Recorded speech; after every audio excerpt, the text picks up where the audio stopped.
conversation. It's the conversation. Y'all ready? Y'all ready? Let's go. Let's go.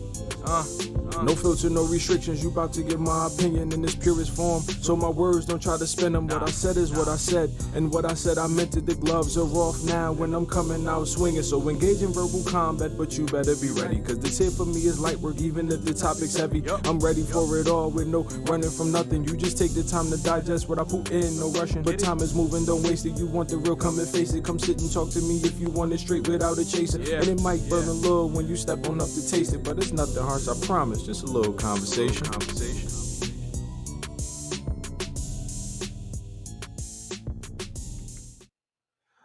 Hello, everybody. Welcome back to another episode of The Conversation with Harold and Dave. We are wrapping up one of our final talks about student loans and colleges. We've spent a lot of conversation on that, no pun intended, because we had comments and emails asking questions after the lives that we had talking about the different situations with institutions. So the first one we did, we kind of entered the month talking about teacher pay.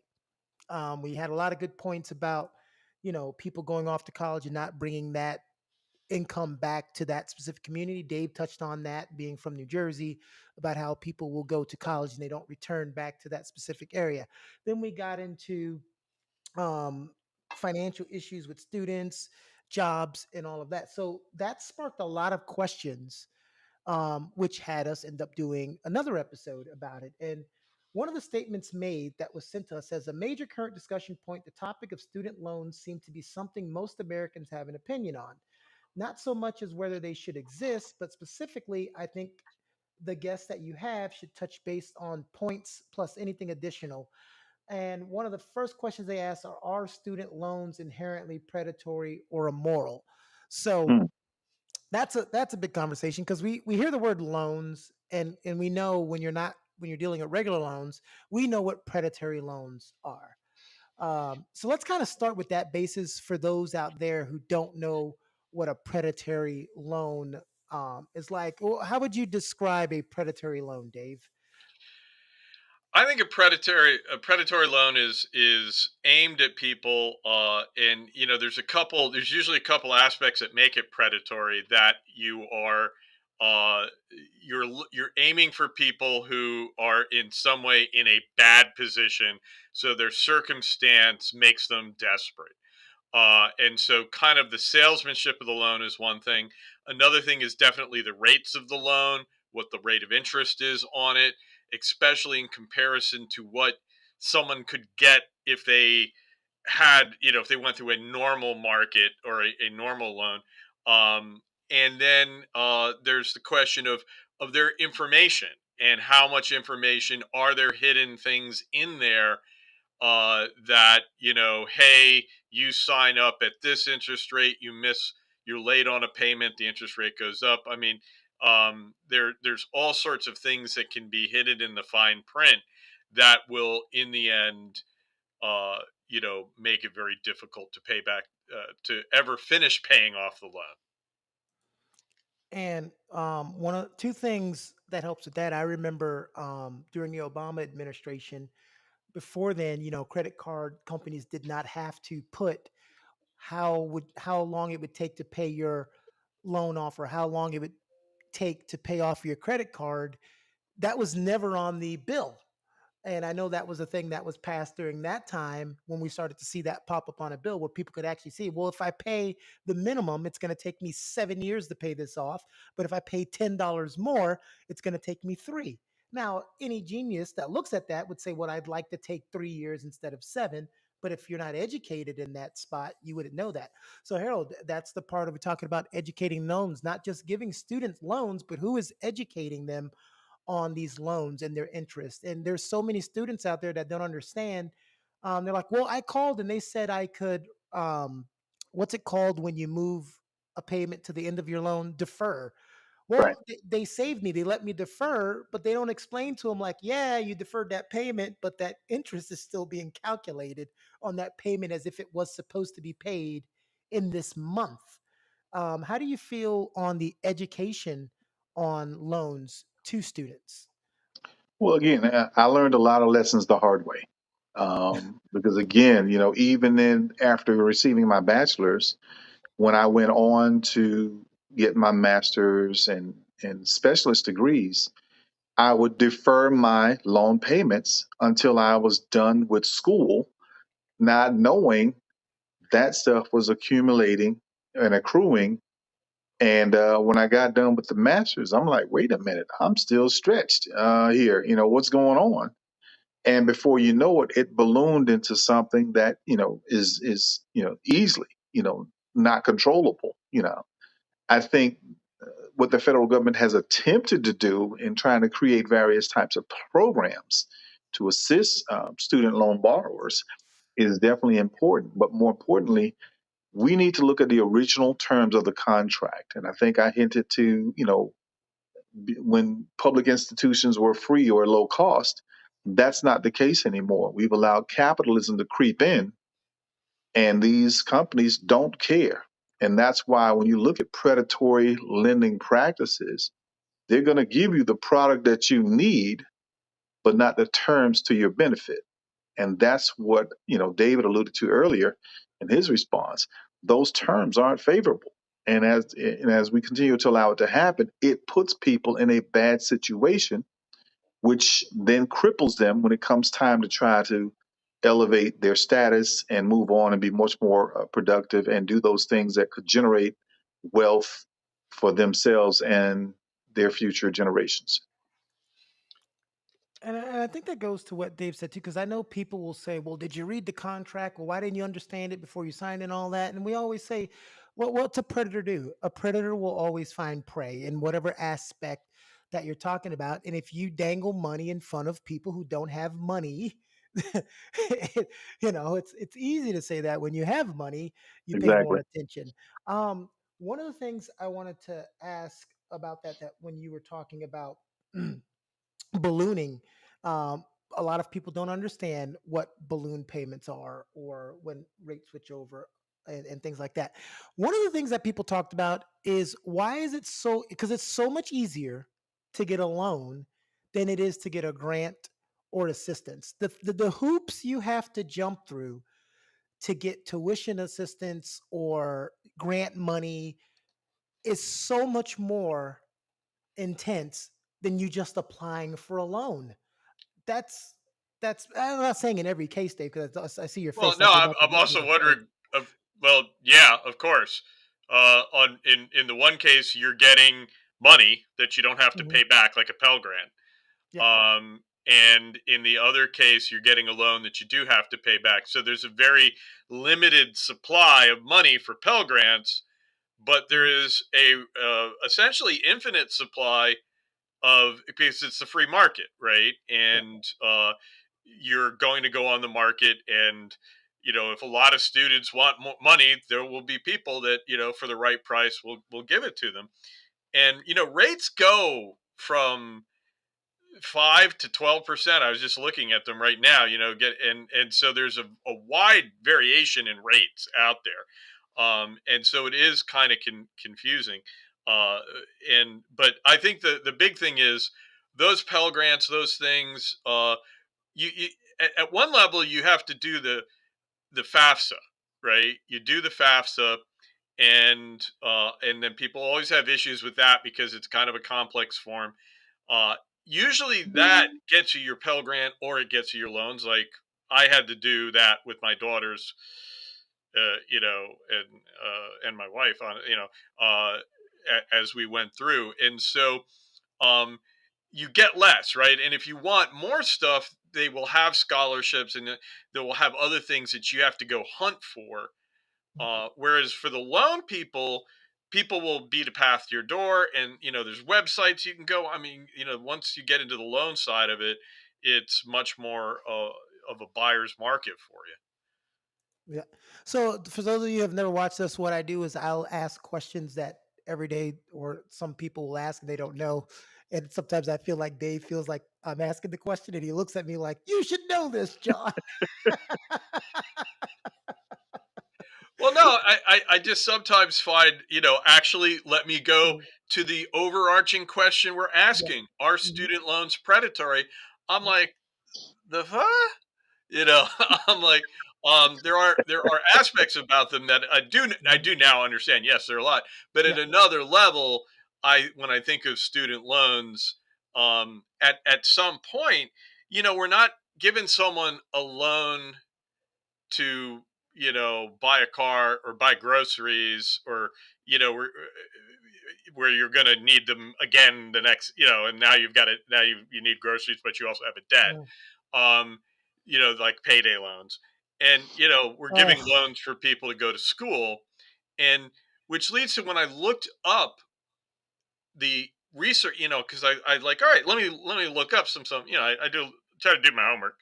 Mhm. And it was interesting because the question that I found people asking was, how do we make it, that how do we make it so people aren't afraid to get loans? Because the big concern that is out there, in some areas at least amongst policymakers, is that there's this loan aversion, that people are hearing things like what we're talking about, and they're like, okay, I don't want to go into loans for college. And the thing is, so I'm like, okay, well, that's a very different question, right? Like, we're worried, what can we do to make sure people actually take these loans?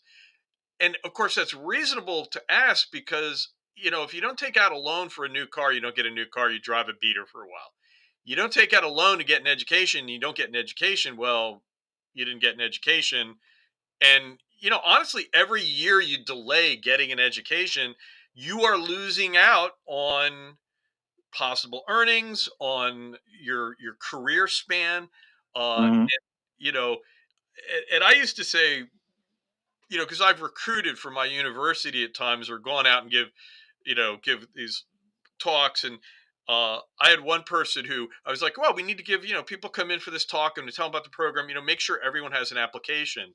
And I had a staff person who's like, oh, I'm not comfortable doing that, that seems pushy. And I'm like, all right, these people came here to, but I'm do this, so I don't see what the problem would be.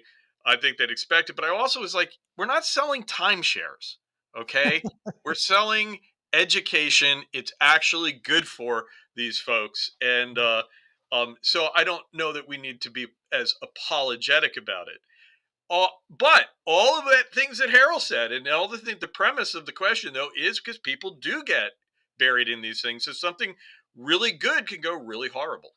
And well, I think they get buried because what we talked about is the education level. I mean, the educating of the loan. What is my interest rate? If I start paying, if I'm going to college and I have a part-time job and I'm taking a little bit of that and paying on my loan, is that a lot more helpful than waiting until I'm done with school? You know, um, we talked about again the interest rate. How, do I keep going until I get one with the lower rate? Um, we talked about the refund. When you get the refund, and in the letter, when I would get the refund check, it says you can send this back and apply it towards your loan repayment, or you can keep it. You can't tell a young person with no money, hey, you can send this $5,000 extra back, or you can keep And it. well, and that's where Hmm. you can do stuff. But I won't jump in on. At Mhm. some point, I've looked up some alternatives that people have, but Okay. you take the flow Well, where you we'll want make it to sure we get to go. it. One of the things that was asked is, should the government be allowed to outright cancel student loans? That's a general question. There's a lot that goes into student loan forgiveness. But one of the questions I raised to Harold before you came in, Dave, was I do love the fact that you have people in one breath that would say the government needs to stay out of everything. And then when the government does, they go, the government doesn't do shit. And I'm like, well, which way do you want it? And so I just want to talk about that for a second. How involved, because this would have been great for Mark, because Mark always loves when we talk about what the government should um, have their hands on and not.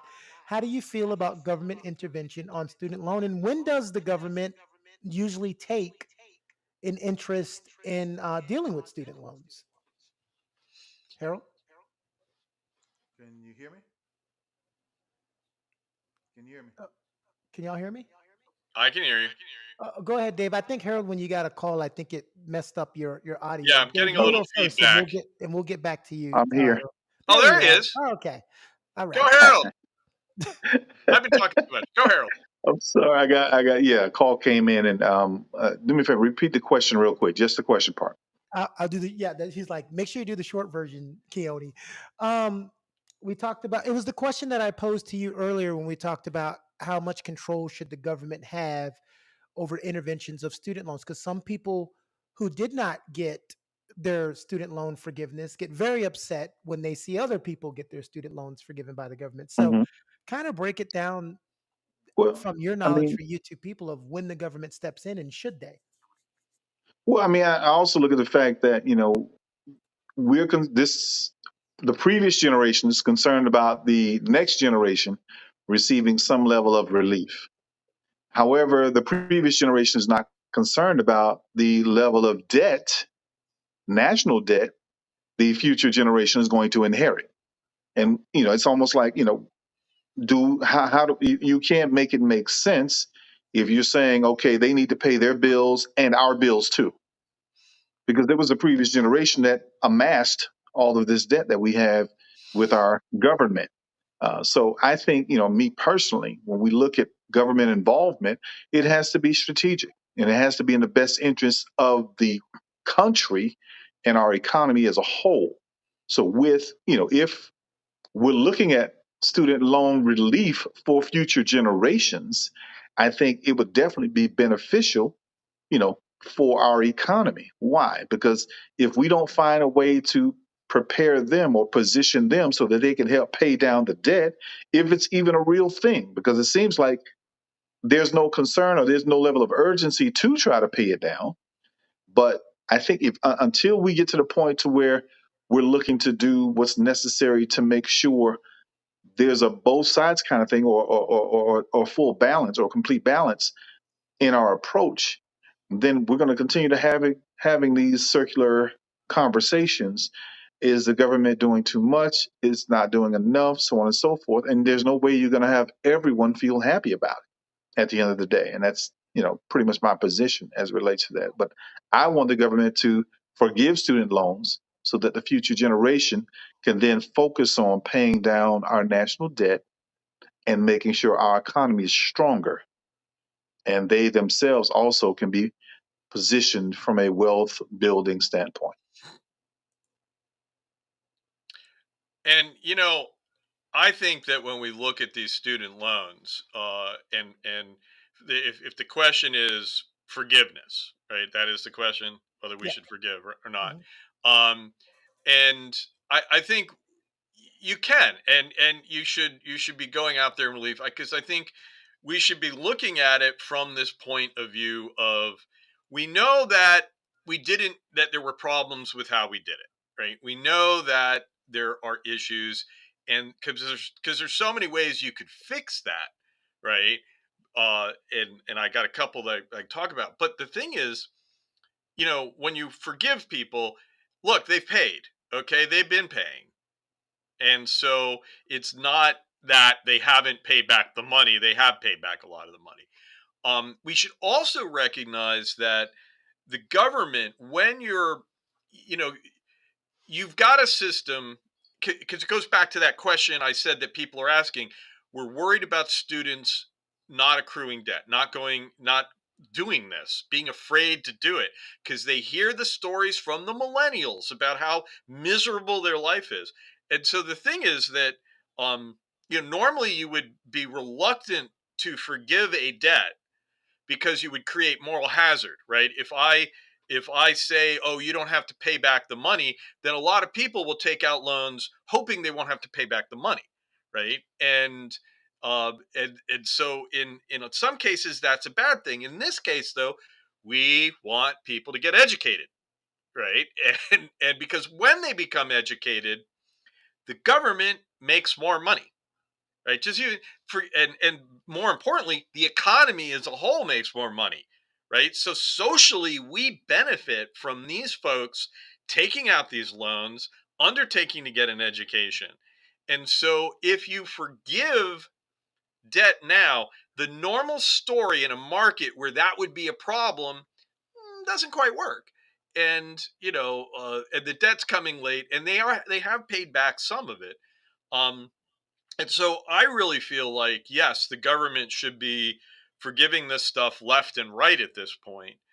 Hmm. and allowing people to go on and move forward. And however, I sometimes worry that the targets of forgiveness may be politically motivated. Biden just said, "Oh, I'm going to try to forgive these folks who have less than $12,000." And I'm like, well, if you got less than $12,000 in student loan debt, why are we rushing to your aid? Well, the answer is that for any given amount of money that they can afford to do this with, right? Because they have to get the money to pay off the debt Hmm. to the company that loaned it. Because the government guarantee that's the whole thing about these student loans. They work because the government guarantees that the lender will get the money back. Um, and so the thing is though that in that context, um, he has probably picked a number that will maximize the number of people who are paid off and gets those are voters. You know, Yeah, and and I well, hate to criticize Biden, but I got to go with it. I mean, if you got to criticize, we talked about this on the show. If you got a criticism, you got to criticize them, no matter who it It's is. also smart politics. But the $12,000. It's funny that you use that exact number. That's what I have left, and I haven't been to school since 2014. And I had the Montgomery GI Bill, and then I was on active duty when I started, and I 12,000 is what I have left. So imagine what I didn't have, what I had to pay if I didn't have the GI Bill plus tuition assistance and plus all that. So I get it for some people. Here, I haven't been in college in 10 years, and I'm still not done with my loan. And like you said, it's when people hear not paying your student loan, they just picture a bunch of people that have never put 1 cent towards their student loan. That's not the issue here. These are people who have been paying their student loans, but then other things happen, like you start having kids who Life, require money. You start having right? to buy insurance for those kids. And other things start to accumulate. And what happens is that student loan becomes less and less of a priority because you've already got the education, right? So if I have to choose before feeding the kids, taking care of my wife, paying the rent, paying the utilities, paying the car note, the car insurance, and you guys know how bills work, student loan just keeps moving further and further down that list. And that's where the problem lies. So it's not a bunch of deadbeats just not trying to pay a loan, like a lot of people will say in this. One of the things that it kind of equates to is you get what's going on with athletes today. You got a lot of older athletes who do not like, or a lot of people who were never athletes that get annoyed over what the athletes in college are getting today. We're shedding the realm of amateur sports, it's a business. And once these students of Dartmouth, which is a school that does not allow athletic scholarships, so when you're going to the school as a student, you're paying, right? Got the Supreme Court to say yes, they are employees based on how much money the school makes out of these athletes. So the NCAA has run the Congress saying, help us stop these students from saying that we're employees. And I've never seen this before, but 9-0, the Supreme Court said athletic students are employees of the school. So Hmm. that's what's going on in college right now. And Right. how I relevate it to what we're talking about now is you have a lot of people being upset at what college athletes are getting now. And it's one of those things Harold talked about. I'm not going to want someone be mad at what someone's getting after me because I didn't get it when I went through it. Well, that's the Tea Party movement right there that morphed into MAGA. Because the well, the over one of the overarching complaints Hmm. of Tea Partiers Hmm. early on, when Theda Scotchpole and Vanessa Williamson went out and interviewed them, right when the Tea Party was forming, right? So we're talking 2009, 2010. Before, I mean, Mitt Romney, when I go back and look at this, they talk about the election. I have to remind myself the election that's upcoming was frickin' Mitt Romney. Uh, you know, but the a huge part of what the grievance that was in the Tea Party was that the younger generation, uh, because the Tea Party was 50 and over, right? That was one of the things when they went and interviewed these folks. They said these are these folks, and there was this generational anger that these young people are complaining about these things, and they're getting all these handouts, they're getting these loans, and they have it easy. Right now, of course, we know the millennials have fired back, because I don't think we even talked about boomers back then. I think that entered our I feel like that entered our language, or that the discussion, the discourse about 10 years ago, um, and or less. But they fire back, oh well, we've got a different situation you don't understand, right? Like, you guys have all this, you've got to put your money away and put 20% down on a house and only spend 25% of your income on your house, and you can't do that. The average person, just average price, average income, it doesn't work. There's that financial guru that a lot of people are now attacking for his unreasonable advice. That's kind of the way the boomers talk. So there is a lot of that, and I think that is one of the things that makes this problematic, because we go from dealing with this as a straightforward material policy problem, and we got to figure this out, and we got to make sure the money flows, and it all, and may we calculate how much someone with a college education adds to the government, and we'd maybe do some cost benefit analysis and come up with an answer. Yeah, no one cares about that.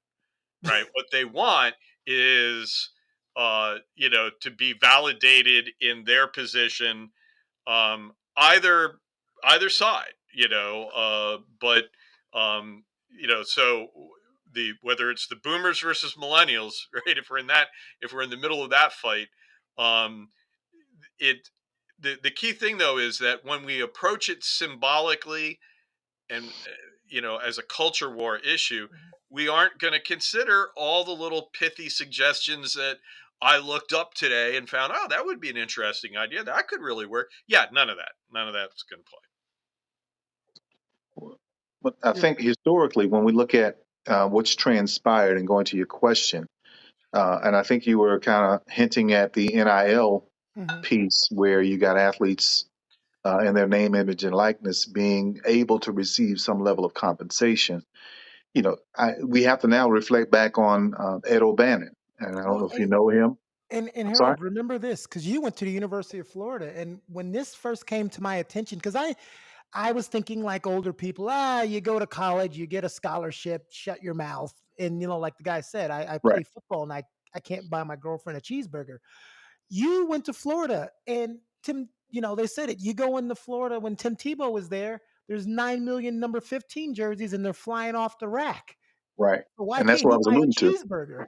Right? Right, Go ahead. right. See, Ed O'Bannon was the one that really started this thing, the former basketball player with UCLA, because he noticed that, wait a minute, this is when the basketball video games were coming out. Mhm. And so he saw that they had UCLA, and they had his image and his likeness and his name on that particular character. And so he began his challenges in court. And it even expanded to what you just alluded to, John, is you had now jerseys with my name, the number that I've chosen, or that Oh, I'm they did branded that trick at though. the institution. Huh? They did that trick though. When that came out, they took the names off the jersey as if no one knew who number 15 on the Florida Gators were. They would just Right. have the Florida Gators jersey and the number. Well, it doesn't say Tebow. Yeah, but it conveniently. But then turn around, I got a Percy Harvin jersey. I got a couple other jerseys. Being a Gator. But Yeah. the point here is I think now, in 1 minute the government has to get involved, because now we got a court case. Now, does the government say this plaintiff, because they're not an institution, i.e., Ed O'Bannon and all the other players that align themselves with him, do they not have a case? Because you're using their name, you're using their image, and using their likeness so that you can now financially benefit as an institution. And not just on them, but all of the other players that have come through college football, and just on merchandising alone. Now, fast forward to what just happened recently with the economic downturn we had and PPP loans. You created this loan structure that people now can get direct money from the government, but then those same individuals created a caveat so that loan can be forgiven. And some of the very ones that created the law for it benefited financially, which again shows a conflict of interest. However, how do we tie all of this together? When we hear the word loan, we think repayment. Now, I do know that, federal student loans have an option of, if you do work in certain sectors, parts or a certain percentage of the loan can be forgiven. However, you know, the challenges, as you pointed out earlier, John, just the challenges itself with trying to get through that whole process have been a deterrent to many in trying to get those loans forgiven. If I go out and work for the Peace Corps, if I go into education and start teaching in public education, things of that nature. So I think sometimes we speak the same language, not so much the same language when I'm talking about loans, but we make conditions for certain individuals to benefit. However, our students who are trying to better themselves are still dealing with that hardship at the end of the day or at the end of the road. And I think we need to be careful, not just how we approach this, but make sure that we're consistent in our approach to dealing with loans, period, whether they're student loans or otherwise. But I know student loans are our topic today. And to that end, if we start jumping in, if it's time for me to, I'm just chomping at the bit to say, hey, here's some ideas that these guys have about what they can do. Because I, because Harold said something very important. You hear loan, you think loan, right? And the real question is, and there are some states, I believe Oregon or Washington is working on this, where there's no loan, or they're changing it from being a loan to being, look. So, and by that I mean, when you think loan, principal. Here is this amount of money you have to pay back, right? Mhm. And so you're going to pay it back over time. And this, by the way, when they look at what freaks people out, is this concept of I've got this thing hanging over my head, right? And so there are options out there, and they're experimenting, although all of these things apparently have little problems attached to them, but uh one idea is to say, hey, let's do away with that loan aspect, and let's have a program where people they get their college paid for. And this is a lower, there, because they're going to have to pay more, the government's going to pay more up front for this. It's a limited thing. But I believe Oregon's doing this thing that, where, all right, you go to the state school, you get free ride, right? We pay for everything. You now owe us 70.75% of one, three quarters of 1% of your income. I think it's that low, right? For 35 years. And Mm. maybe that's more than you've paid, maybe that's less, but it's a defined time period and contribution. That's just one idea, right? There are other ideas about, um, you can still have the principle. But one thing that the psychologists, these are the behavioral economists, right? Who look at this and kind of say, they're the guys who say, look, you've got to create situations where people make good choices, and also kind of take into account how they think about these things and what they worry about. For instance, John mentioned he would get this check, right? You would get a check, and they would say you could check a box to have it go back, right?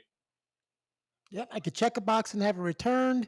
It would go back towards my loan repayment, or I could check a box and have it deposited into my account. Oh, so you had to check a box either way. Yeah. And then I All right. always, of course, picked the box. And I remember the first one. It was Well, $5,200. It was the a biggest. lot of times, Thank you. one of the things that behavioral economists talk about doing is nudging people, right? They have this idea that, look, and the fancy term for it is libertarian paternalism, right? So it's libertarian. We aren't telling you have to do anything, but we're kind of looking at it and saying, like your case, we all know that the smart move is to not use the money, right? And so the idea of the paternalistic part is, you say, all right, we're going to make it so that you have to choose that, right? So the default is going to be that the money goes back into your repayment. The libertarian part is you can opt out of it, right?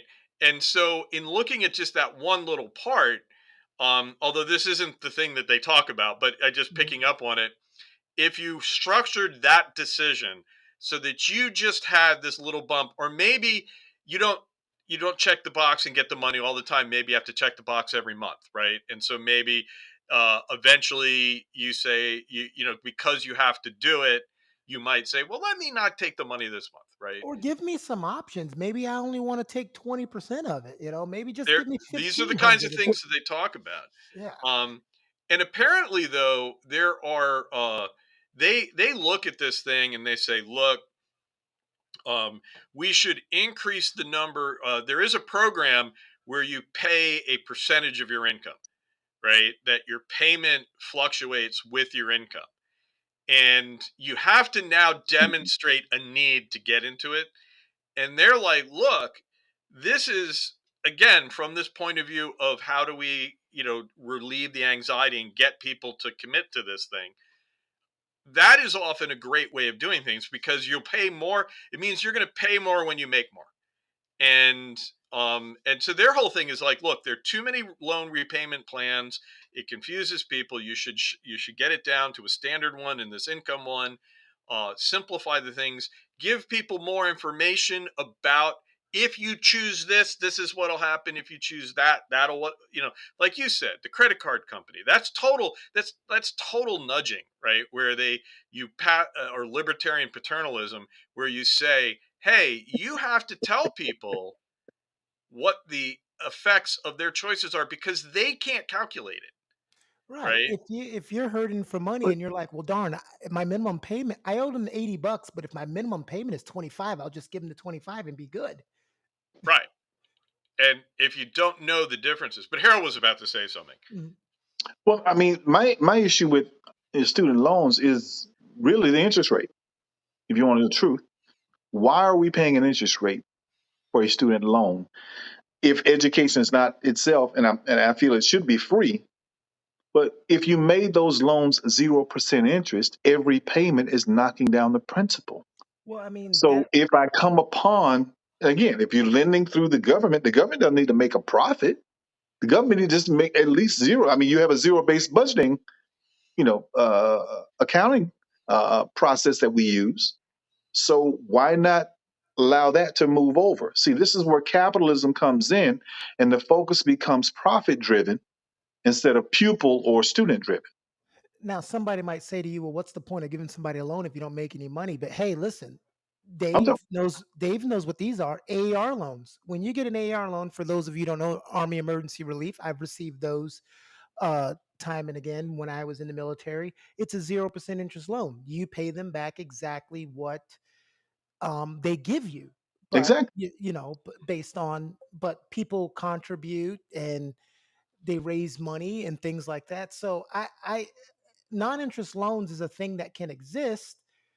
It's just, I mean, but it really just depends on who the loan is coming from. You're saying if the loan is coming from the government, why should we have an interest? And even if we had an interest, why does it have to be 12% to a Well, student?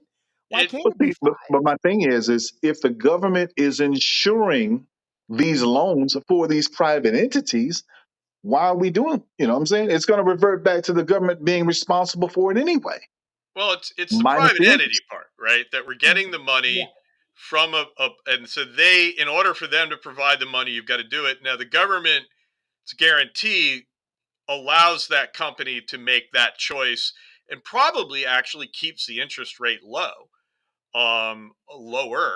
than it is in other cases. And well, I mean, it's 5 to 12%. Your credit card interest is way above that, Oh, right? Jesus. And so the question, though, is I think we should be questioning, why is it that we have to get the money from the private sector? Why are we going onto the financial market to secure this money? And kind of the Oregon model and the alternative model would be like Social Security, right? We have, with Social Security, um, you aren't on the private market, right? It is a government plan. And basically, the thing that I think people don't get about Social Security is, and in most government pension plans, that the workers, it's not it's a cross societal payment, not a cross time payment, right? You don't put your money away and they have the money and then they give it back to you later. What you do is you give the money to the government and they use it to pay the pensions of all the people who are retired. And then when it's your turn, the younger people will, pay it off. And that's why Oh, so it's privatizing a these things, pyramid scheme. it is, I well, was thinking the same here, thing. it, no, wait a minute. Mm, Yes, it is but it works because the mm, problem with a pyramid scheme is you can't keep building the pyramid. right. But when you're a government and you can enforce contributions to something, then as long as your society is a pyramid, as long as you have more young people coming up, this will work. And our problem today is we have the baby boom. We have more of a, actually kind of, I don't know. I don't know what I'm doing with my hands here, but, so the thing is though, that's the thing about it. Like Peter, our friend Peter's like, it's a Ponzi scheme. It's a pyramid scheme. I'm like, yes, but it works because we Mm. require it. The Well, Dave, point is, doesn't that also go back to what you were saying about the more people are educated, the more money you can? More people not working means there's people not contributing to Social Security. right. And we need workers, and that's why I'm like, look, we need legal immigration because legal immigrants are younger. We don't have a lot of young people. We have this narrowing base. We've had, and I've always said the problem with immigration is you don't have enough legal immigration because I need some 18-year-olds coming into this country to pay my Social Security. That is my closed loop of self-interest. And what we don't do is we don't let enough people in legally. Now, of course, that's a whole nother That's a whole story. nother show. Yeah, I get what you're Um, saying. It's just like with military but retirement. I need people to but keep.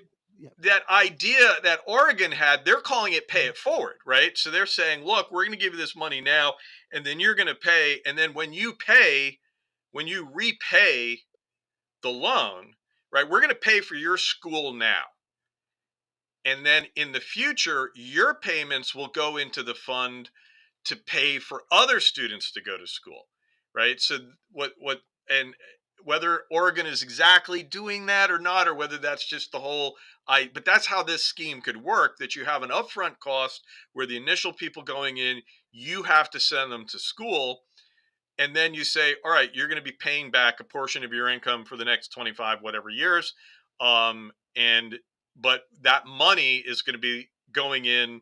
It's kind of a reverse pension, right, where you get the benefits up front and you contribute later, and mm. but you're paying it forward because you are paying for the next generation to go to school.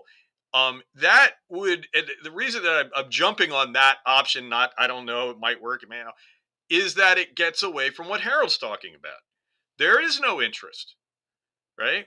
We're not getting the private sector involved in this. This is, and there's sometimes that can be good. Hey, I'm a free market kind of guy, but you know, you got to. The problem, of course, is going to be the supply of money, right? Is there going to be enough money to fund these Oh yeah. people? Where's the slack going to come from? And as we're finding out with Social Yeah. Security, the slack is going to come from the government. And Yeah. you It's know, also, where's this money going to come from? Is this money like what Oregon's doing? Is this only going to be for people who are Oregon residents, not oh, people coming out from who other go to states? Oregon public universities Right. where there are, and their point is, hey, we're already paying to Yeah. educate people. Yeah. you know, How did we get Well, it? but Because in general, education used to cost money, and that's why you had your elite classes that would always be higher educated, and um, people who were poor or middle class couldn't afford to go to college. Then there became a point where college was affordable and free in a lot of places, and now we're back here again. but well, this uh, is where I push back a little bit. And when I hear when I heard the comment, where's the money going to come from? I think of, okay, well, where does the money come from to pay to imprison people when it's $30,000 to $50,000 a year per inmate? Where does that money come from? So, we don't ask that question when it comes to that, but when it comes to education, which is probably the most important institution in America, because that's going to deal with overcoming poverty, overcoming crime, overcoming a lot of things, and they'll turn this country around in ways that we can't even imagine. But we're worried about, or not just we, but many people often say that. And I've been on a number of TikTok lives and other platforms having these discussions or debates or whatever you want to call them. But we don't ask that question when it comes to imprisoning people, but we ask it when it comes to educating people. And I think we need to change our approach and our thought process as it relates to that, because as it was pointed out in the documentary 13th, we're 5% of the world's population, and we're supposed to be a free country, this great democracy, but we hold 25% of the world's prisoners. We can't make it make sense. We're the free country, and I believe we're the best thing since sliced bread. However, we do have our quirks, and I think sometimes our priority is more profit driven than people driven. And we can only turn around our communities, our country, and uh, basically our families, creating that generational wealth opportunity if we focus more on education and making sure that we have the resources necessary, because again, that's going to help fuel a lot of other engines and not allow these opportunists to come in, i.e., with private prisons and things of that nature. And again, it also benefits, our families and our legacies as we move forward. So I think we need to, there should be a stronger focus on how we can forge a new path ahead as it relates to this challenge, because again, student loans are a challenge and they hold back a lot of people from advancing to where they envision themselves being in the future. So I think we need to find out what's the best way to untie the knot so that we can help people not feel that level of constriction that they may feel as a result of these financial woes. I'll land my plane.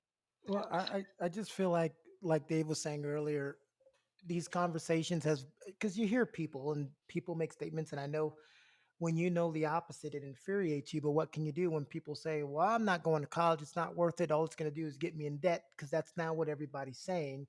And Hmm. there's so many nuances and things that they're missing out um, on this. So that's why I thought it was important to have this conversation. But going back to what I No, I agree.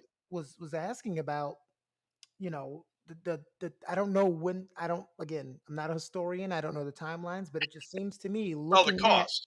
how education worked, when I brought that up earlier, it seemed like, only people with a certain amount of money could go to college and get higher education. Then it became available for everybody and Yeah. affordable, and now we're back to, people not being able to afford to go to college.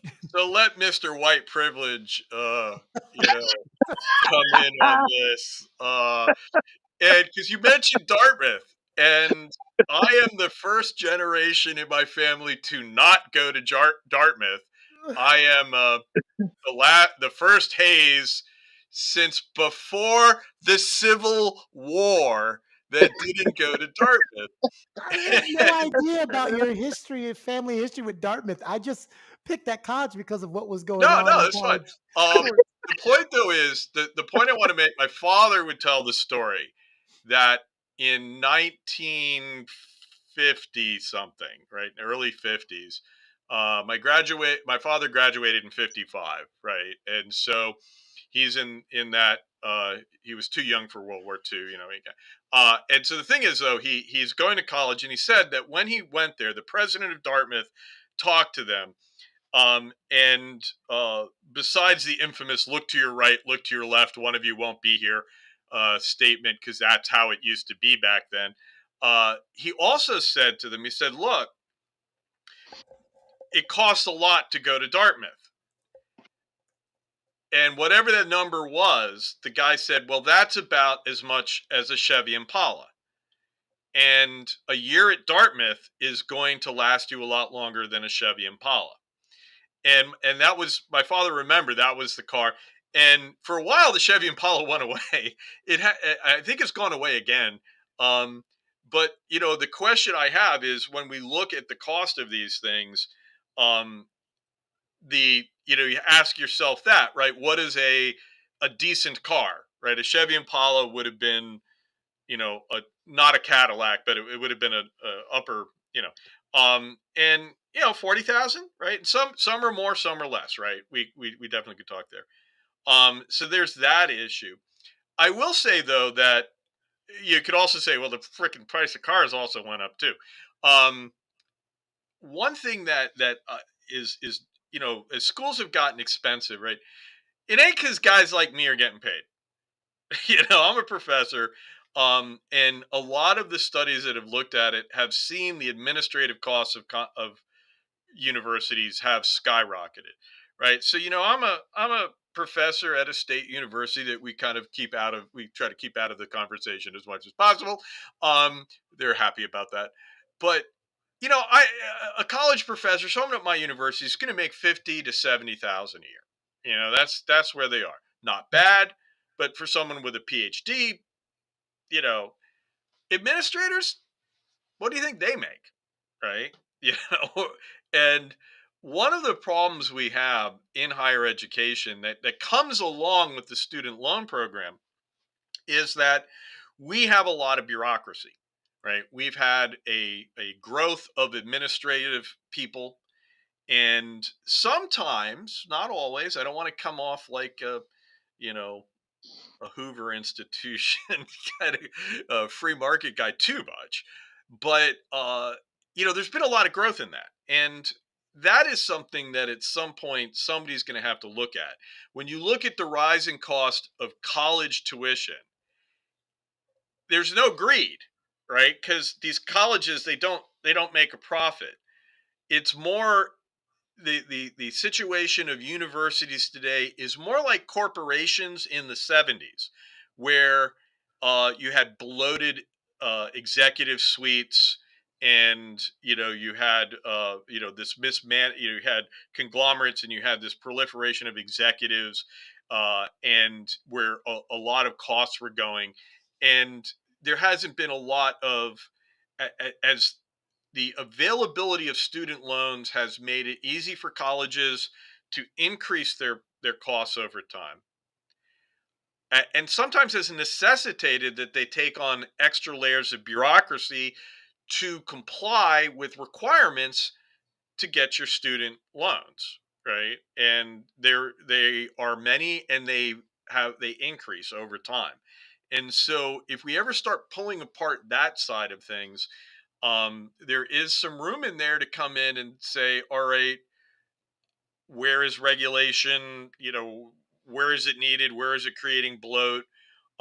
And there's a question too about the model, the business model of universities, because they seem to be, they are not spending more money on faculty, right? They're spending money on administrators. And what do they do? Right. And so there's my that's my soapbox right there. They're not spending money on faculty; they're spending money on administrators. Yeah. I'm not educated in the inner workings and frameworks of universities, so I don't know if that It's a is dark a art. is a good thing or a bad thing. I don't know. Sausage making. Oh, wow. You don't want to know.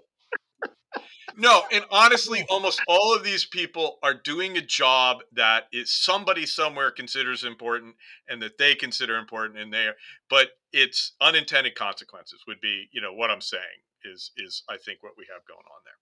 Right. And a Hmm. lot of these institutions have become top heavy, which is essentially what you're saying, Absolutely. from my observation. And with that, that also mimics many of our corporations that are these large conglomerates are top heavy. Which means the little guys at the bottom, aren't making much, but they're carrying the bulk of the weight. They're carrying that load that's on the top, and I would Hey, I responsible. would hey, push back a hey, little hey. on in historical comparison.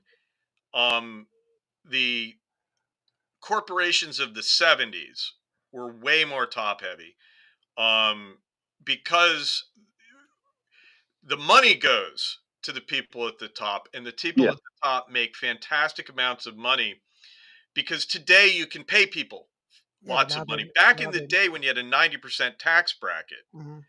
you couldn't pay people a lot and you didn't give them stock options. You didn't, and so the company cars, Yeah, or the all amount the of money perks. that they're making now, though. But first of all, both of you will not attack the assistant associate director to the vice president of operations position, okay? I have seen in companies these positions, and you look at the position name, and you're like, that's your friend, isn't it? Yeah. That's your friend, and he needed Exactly. a position at the company because some of Yeah, these titles don't make any sense. I guess my whole point is that when you have a CEO Uh-huh. who has a stock option, you have somebody who wants to fire people. And Yeah. and he may fire low ranking people, but he also has an incentive to cut out those guys too.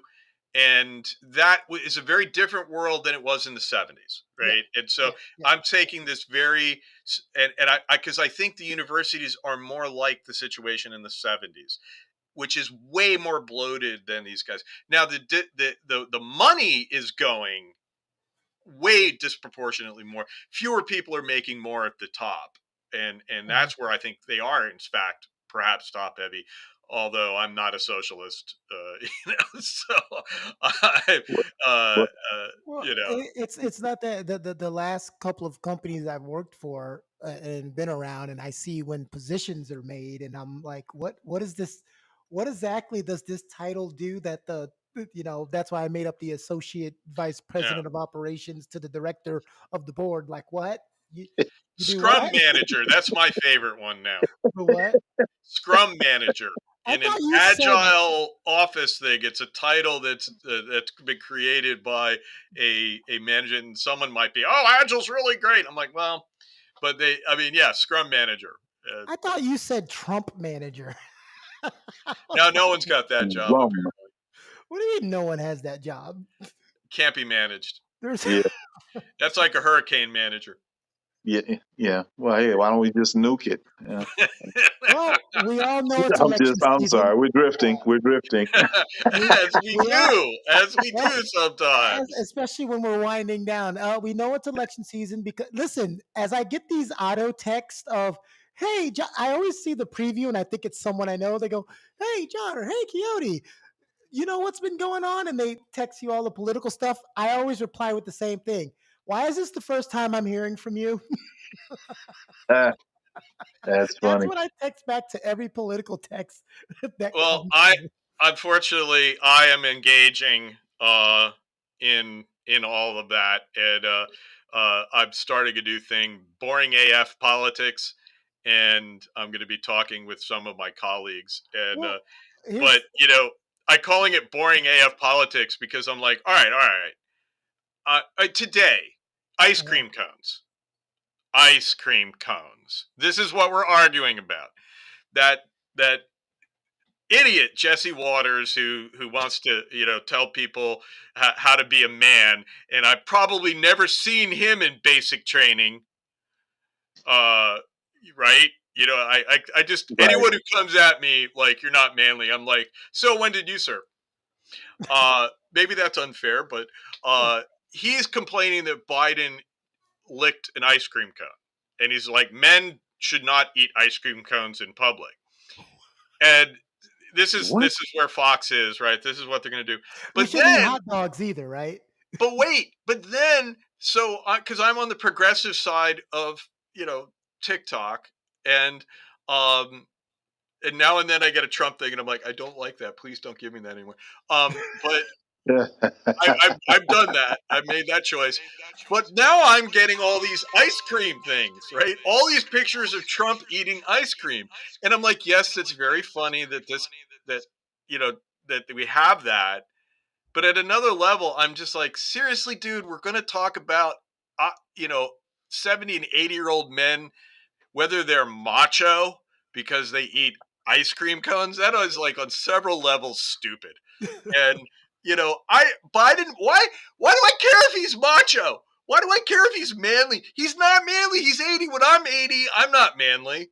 You What know, do you I'm mean? not manly at 60. So You're not gonna get on a Harley at 80 and tat up your arms and ride the Sturgis? no, not at 8. I mean, maybe you do that stuff in your Well, I'm going to 50s. tell you both this because I think Dave, out of both of you, will love this the most. Harold, I got a political text that said, "Hello, this is such and such from the sheriff's office of blah blah blah. We would like for you to donate to the sheriff's office with the rise in anger of African Americans and Black Lives Matter. We feel that we will need your assistance in combating the rising threat of interracial." And I'm like, "Do you even know who you're texting? Now, What is happening?" now Marcelo Pissarrillo, Pacilero, Pacilero. I'm from New Jersey. I should have taken that name fully in stride. Sorry for mispronouncing it. He just chimed in with, "Hey, eating ice cream wouldn't be an issue if things were somewhat okay in the country." Come on, man. Okay, Cello. All right, It's Marcello, better known as Marcello. Cello. He Marcello. All is right. the I'm host. sorry. Look, He is the host of the I. Cello show that's coming All right. on tomorrow. Oh, all right. So he's in our crowd. All right. Yeah.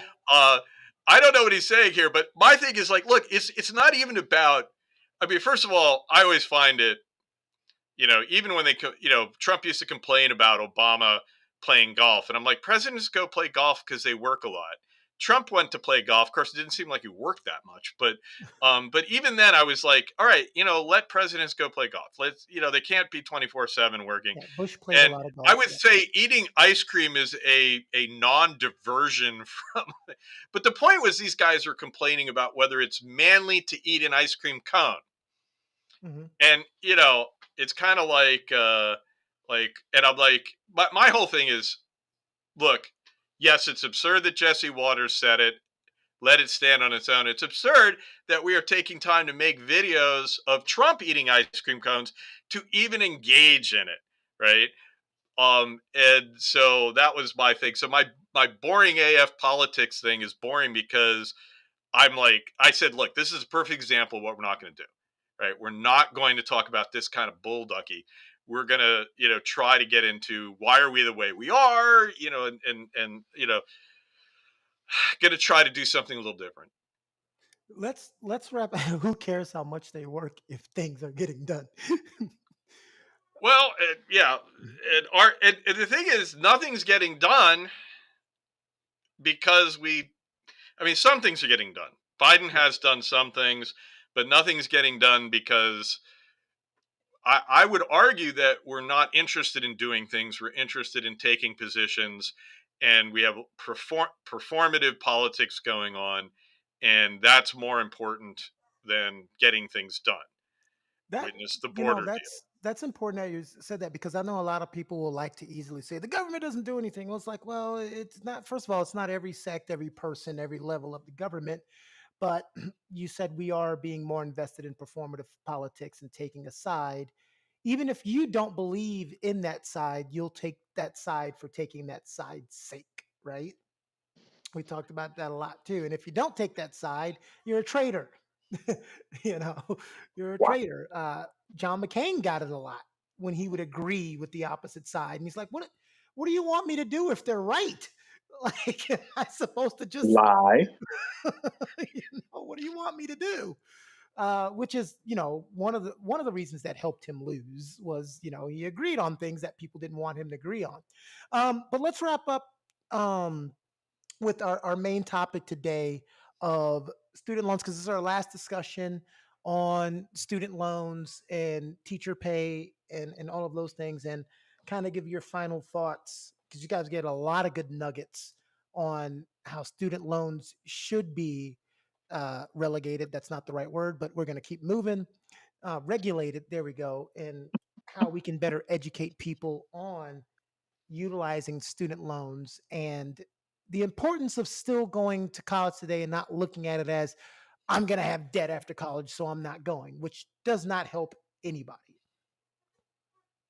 Sorry, you, Harold. Well, my thing is it's a matter of priority. When we look at our government, when we look at the importance of education, we look at where we invest our money. And if we're not investing in education, we're really not trying to advance our civilization. So, I encourage, those who are uh, considering higher education or vocational training or whatever it is that you endeavor to do. I just encourage you to make the decision that's in your best interest at the end of the day, so that as we move forward, as you look to better your condition, your situation, or your family's situation, that you look at the whole process of education, because there is a cost involved. And I often say, we know the price of education, we don't know the price of ignorance or the cost of ignorance. So now that you know that education is that thing that's going to take you out of your current circumstance and hopefully propel you to the next level, we definitely hope that you look at student loans carefully. Look at other options of funding, i.e., grants, scholarships, etc., so that you can minimize the risk factor for you moving forward in the future. And I'm also compelling our government or our elected officials to re examine this whole situation so that we can do what's in the best interest of our country, and not in the that's not always in the best interest of these corporations. With that, I land my plane. I'm going to go next and go to Dave. I want to talk about something that Dave mentioned earlier about immigration. And we talked about, because we tied that into Oh hell. how we can get money, and have Harold talked about no interest loans from the government for people to go into education. And we talked about who's paying into that system. And Dave brought up that's why we need more legal immigration, so that we have people that are paying to be parts of the society. I'm always someone who doesn't get too annoyed or throw any hatred towards illegal immigrant, because I know why most illegal immigrants come to another country, and I get it.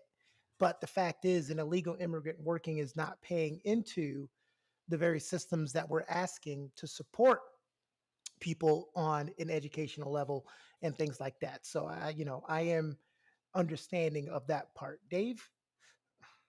Well, I okay. So as we go over to, we're switching gears back to immigration. The No, whole that's thing, just, I wanted to put that on my end. I wanted to just talk about yeah. that on my, yeah, Because I don't know how too far I want to go down that rabbit hole, to be honest. not Because I too kind far. of want to finish up on the role of government in this, right? In student loans, um, the government has an interest in, if what we need to do is get back into taking a what would have been a conservative approach to this policy of saying it's about incentives, it's about looking at what incentives we're giving people to do, and looking at the role of the government in not an ideological way, but in a like, hey, look, um, if students get an education, that's good for all of us. And so the government has an interest in doing this. We know that that students need help. We should always know, in so many parts of our economy, consumers need help. They are disadvantaged, right? It'd be great to have this libertarian utopia, right, where everyone stops at a intersection without a stoplight, right? But honestly, we need coordination, and we need to recognize there are informational and decision making uh, problems that people have. And so when you get in the government and you say, look, we need to say, are we lining up individual incentives with the social good? And the social good is having a growing economy, having people well employed, so that they can pay taxes, and quite frankly, so they can pay my social security until I die. And at a certain age, that is an issue. The thing is, though, that the government we need to get back into thinking about that. We have the tools. Social science has advanced with behavioral economics, and some they've gone to other levels where they have the tools to think about these things, and we could do so many common sense things to help people out, but we don't, because it's ideological, right? And performative politics and all this. And so I would love to get back into this, not Milton Friedman, not uh, uh, dogmatic libertarian free market, the government has no role, but rather to a ask what the government's role is, ask if it's doing something useful, check the data, make sure it's actually working, but do things that also recognize that, yes, so much of our world is driven by people making individual decisions about their life, about their job. That's the free market. But they need sometimes to have those conditions, the playing field leveled, and we need to see that we don't have perverse incentives or unintended consequences coming out as a result. And I think the student loan program, there are perverse incentives for industries. There are unintended consequences abundant in here, and that's we need to be dealing with that pragmatically and sensibly. And that's my plane crash landing.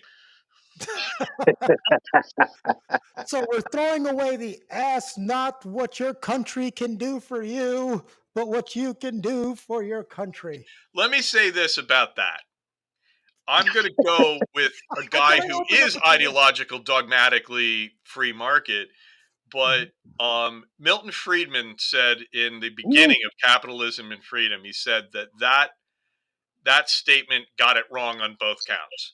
It's not what your country can do for you or what you can do for your country, but what we can do together through the government, through our country and working together. And I felt that was a pretty good line from Milton Friedman, and that would describe where I come at it. Right, we aren't subjects. We don't do things. I mean, sure, I was in the military and I was ready to yeah. There's that level, but when it comes to social policy, I think we need to have that more of us, practically thinking when it deals with these types of questions. I think that's the way to approach it. But and if I can add, and I'm glad you brought up one of my favorite persons, Milton Friedman. He was also the one that, after the Brown versus Board of Education decision in '54, began to chart the path for school vouchers in '55. So I thought it was interesting. Oh yeah, And I'm he's not sure where he is. As if, when we talk about this whole thing of smaller government, we don't know how small we want it, and we don't know what parts of that smallness we want it to be focused on. Because I used to hold the door for Milton Friedman and his wife Rose at the Hoover Institution when I was there in the '90s. And yes, literally, I bowed my head and under my breath said, "I'm not worthy." Because I believe, but he was dead wrong on so many things.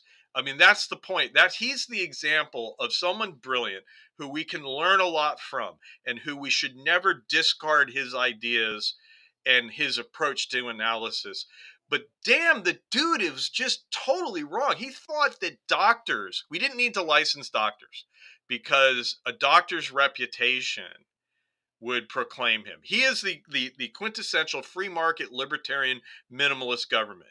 We shouldn't have a public park at the Grand Canyon because if that was the most efficient use, this is economist logic. If that was the most efficient use, the market would produce a public park.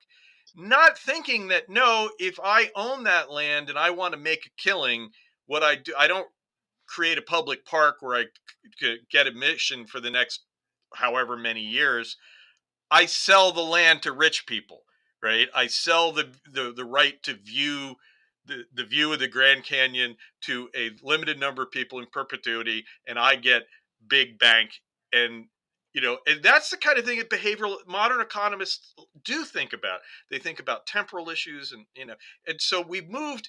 The point is that the science has moved beyond where he was. He's like we can't blame Newton for not understanding relativistic physics, right? Would be the way I would put it.